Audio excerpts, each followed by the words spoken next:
প্রাথমিক জীবনে কোনো টাকা পাওয়া যাবে না। কষ্ট করে 5 বছর পরিশ্রম করতে পারলে এমন সময় আসবে টাকা গুনে কুলাইতে পারবে না। 2 বছর কষ্ট করে যদি ফালাইয়ে রেখে চলে যায় তাহলে এখানেই কেল্লা ফতে। একজন থেকে আরেকজন ডিফারেন্ট। এই জন্য এই আইন পেশাটা সঠিকভাবে যদি করা যায় তাহলে it will be a respected profession. আর যদি সঠিকভাবে করা না যায়, 2 নম্বরের আশ্রয় নিতে হয়, ইট will B much more disgraceful profession. তো আমি তোমাদেরকে আহ্বান জানাবো, যাদের এই আইন পেশার প্রতি আগ্রহ আছে, প্রাথমিক জীবনে কোনো টাকা পাওয়া যাবে না।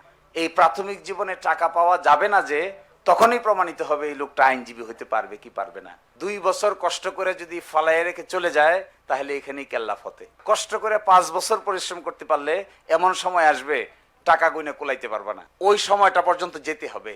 ওই সময়টা সকলের ধৈর্য ধরে না। যারা কমপ্লেক্স আইনি প্রবলেম সলভ করতে পারে তাদের কাছে মানুষ লাইন ধরে দাঁড়ায় থাকে। আর কমপ্লেক্স আইনি প্রবলেম যদি সলভ করতে না পারেন, শুধুমাত্র পোশাক আশাক পরে আমরা আইনজীবী নিজেদেরকে দাবি করি, তাহলে মানুষ তোমার কাছে তার সমস্যা নিয়ে আসবে না। একটা মামলা গতকালকে আসলো, এটা খুব ইন্টারেস্টিং, করবো ইনশাল্লাহ এই কেস।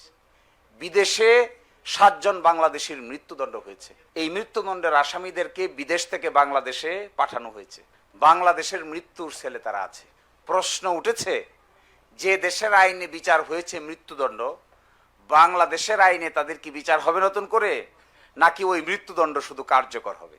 এখন যদি আমরা আর্গুমেন্ট করি যে এখানে কারো কিছু বলার নাই, শুধুমাত্র ওখানে নিয়ে এসে এখানে এক্সিকিউট করে দাও, তাহলে তো এখানেই শেষ। আমাদের দেশে মেডিকেল নেগলিজেন্স কিভাবে হয়? একজন ডাক্তারের বিরুদ্ধে রোগী অভিযোগ দেয়, রোগীর বিরুদ্ধেও ডাক্তার অভিযোগ দেয়। বহু হাসপাতাল আছে ভুল চিকিৎসার কারণে রোগী মারা গেছে, রোগীর স্বজনরা গিয়া ডাক্তার সুদ্ধা ভাঙ্গিয়া শেষ করে দিয়েছে। মৃত্যু হয়েছে, তার স্বজনরা গিয়া যদি হাসপাতাল ভাঙে, ওই হাসপাতাল কোন আইনের প্রোটেকশন পাবে?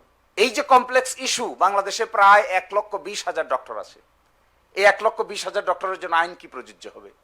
অবশ্যই সমাজ লিগ্যাল প্রবলেম সলভ করার জন্য তাদেরকে সম্মানের সহিত ডেকে নিবে।